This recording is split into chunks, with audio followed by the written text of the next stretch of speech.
سن 2 ہجری رمضان کا مہینہ عرب کی تپتی ریت اور تاریخ کا ایک عظیم موڑ جہاں حق اور باطل آمنے سامنے آ گئے۔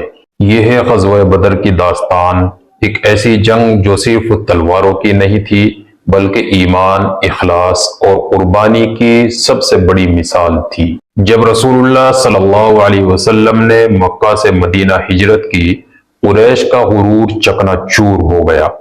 انہوں نے مسلمانوں پر بڑا ظلم ڈھایا، ان کا مال لوٹا اور ان کے وجود کو مٹانے کی سازشیں کرنے لگے۔ مسلمان مدینے میں ایک نئی زندگی کی شروعات کر چکے تھے، لیکن دل میں زخم تازہ تھے۔ اسی دوران ابو سفیان قریش کا ایک قافلہ شام سے بے پناہ مال کے ساتھ مکہ واپس لا رہا تھا۔ نبی کریم صلی اللہ علیہ وسلم نے فرمایا کہ ہم اپنے چھینے ہوئے حق کے بدلے اس قافلے کو روکیں گے۔ ابو سفیان کو خبر ہو گئی، اس نے فوراً قریش کو پیغام بھیجا، مدد بھیجو، مسلمان ہمارے قافلے پر حملہ کرنے والے ہیں۔ مکہ میں جنگ کا سائرن بجا، قریش نے ایک بڑا لشکر تیار کیا، 1000 سپاہی، 100 گھوڑے، 600 زیرہ پوش، بھرپور اسلحہ اور غرور سے بھرپور قیادت۔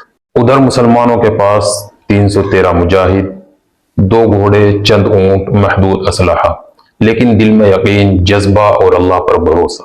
بدر مدینے سے تقریباً 150 کلومیٹر کے فاصلے پر وہ مقام تھا جہاں تاریخ لکھے جانے والی تھی۔ رسول اللہ صلی اللہ علیہ وسلم نے یہاں پڑاؤ ڈالا۔ حضرت حباب ابن المنذر نے مشورہ دیا کہ یا رسول اللہ صلی اللہ علیہ وسلم، اگر یہ جگہ اللہ کے حکم سے نہیں تو ہمیں پانی کے قریب پڑاؤ ڈالنا چاہیے۔ نبی صلی اللہ علیہ وسلم نے مشورہ قبول فرمایا اور لشکر کو چشمے کے قریب منتقل کیا۔ یہ قیادت کی بصیرت اور شورائیت کی روشن مثال تھی۔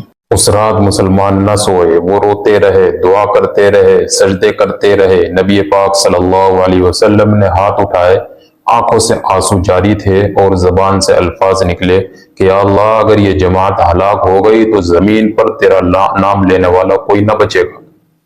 فرشتے عرش پر متوجہ ہو چکے تھے، آسمان کا دروازہ کھلنے والا تھا۔ صبح سورج نکلا اور بدر کی ریت پر 2 لشکر آمنے سامنے تھے۔ قریش نے 3 سردار بھیجے، عتبہ، شیبہ، ولید۔ مسلمانوں کی جانب سے نکلے حضرت علی رضی اللہ تعالیٰ عنہ، حضرت حمزہ رضی اللہ تعالیٰ عنہ، حضرت عبیدہ رضی اللہ تعالیٰ عنہ۔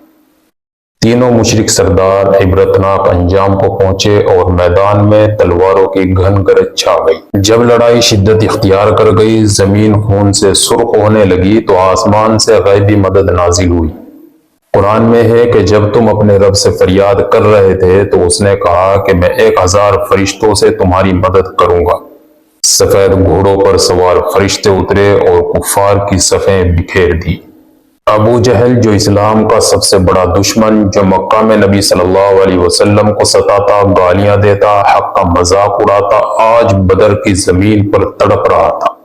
نوجوان صحابہ حضرت معاذ بن عمرو رضی اللہ تعالیٰ اور حضرت معاذ بن عفرہ رضی اللہ تعالیٰ نے اس پر حملہ کیا۔ اس کا جسم چیرا گیا، خون بہتا رہا، مگر تکبر باقی تھا۔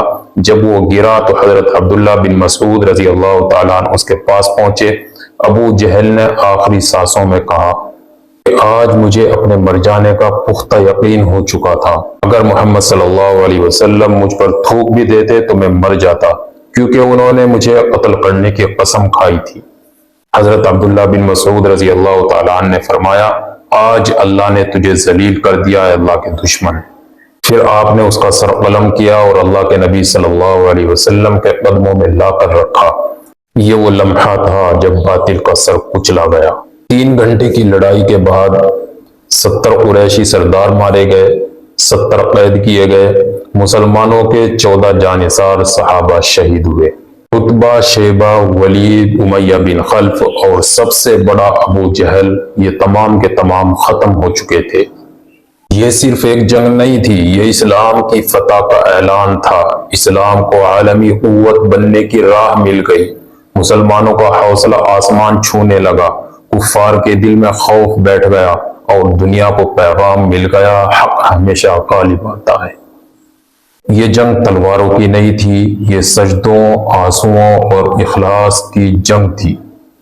اگر آپ کو یہ ایمان افروز ویڈیو پسند آئی ہو تو لائک کریں، شیئر کریں اور کمنٹ میں اپنی رائے ضرور پیش کریں۔